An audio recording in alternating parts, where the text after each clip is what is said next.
Hello student, कैसे हैं आप सभी। Good morning. आशा करती हूँ अच्छे से होंगे, पढ़ रहे होंगे, होमवर्क कर रहे होंगे। तो चलिए आज आपको हम जो शब्द विचार बताए थे उसका जो है दूसरा भाग बताने जा रहे हैं।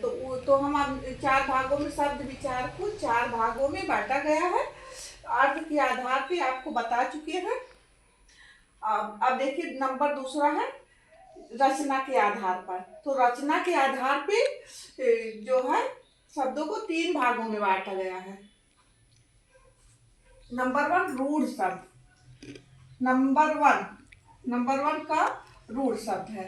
तो जिन शब्दों को खंड में बांटने से उन खंडों का कोई अर्थ न प्रकट हो उन्हें रूढ़ शब्द कहते हैं।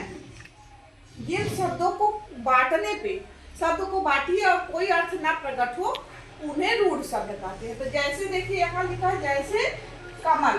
कमल तो इकट्ठा हुआ है ना शब्द, तो इसका अर्थ निकल गया। लेकिन अब इसको हम अलग अगर कर दें, बांटने बांट दिए, अब कमल को हम अलग से बांट दिए इस शब्द को, तो क म और ल।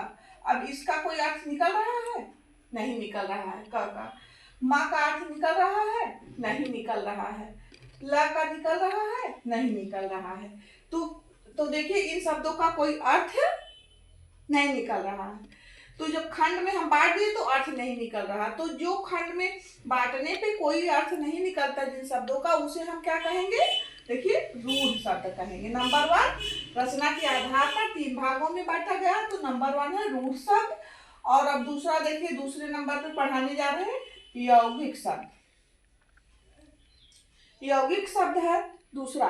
तो जो शब्द दो शब्दों के मेल से बने हैं तथा जिनके खंड करने पर प्रत्येक शब्द का अर्थ हो, खंड करने पर प्रत्येक शब्द का अर्थ हो, उन्हें यौगिक शब्द कहते हैं। रूढ़ शब्द था जो अलग करने पे कोई शब्द नहीं प्रकट होता है। और देखिए यौगिक शब्द जो है, जब हम जैसे देखिए, जैसे रेलगाड़ी, तो रेलगाड़ी को जब हमने अलग किया, रेलगाड़ी शब्द होता है, तो जब हमने अलग किया तो रेल का भी अर्थ निकल रहा है और गाड़ी का भी अर्थ निकल रहा है ना। तो ये क्या हो गया? आपका यौगिक शब्द हो गया। रसोई घर, जहाँ खाना बनाते हैं उसे रसोई घर कहते हैं। तो देखिए रसोई और घर दोनों का अर्थ प्रकट हो रहा है ना, हो रहा है प्रकट। तो दोनों शब्दों के अर्थ जहां प्रकट हो उसे क्या कहेंगे? क्या कहेंगे बताइए? देखिए पढ़िए यहाँ क्या लिखा है, यौगिक शब्द कहेंगे। और अब देखिए रूढ़ शब्द, यौगिक शब्द और योग रूढ़ शब्द, पहले 2 पढ़िए आज आप, फिर योग रूढ़ शब्द के बारे में बताएंगे। थोड़ा थोड़ा करके बताएंगे, तभी आपके दिमाग में आराम से आ जाएगा। जल्दबाजी में बताएंगे तो आप बहुत ज्यादा हो जाता है वर्क, तो आपको याद ठीक से नहीं हो पाता है। इसलिए हमारी इच्छा है कि आप थोड़ा थोड़ा करके पढ़ते रहिए और रिवीजन करते रहिए, तो आपको हमेशा के लिए आ जाएगा। ये जो है ना बेटा, ग्रामर पोर्शन है, हिंदी का ग्रामर पोर्शन चल रहा है, तो इसको आपको हमेशा आपके साथ रहेगा।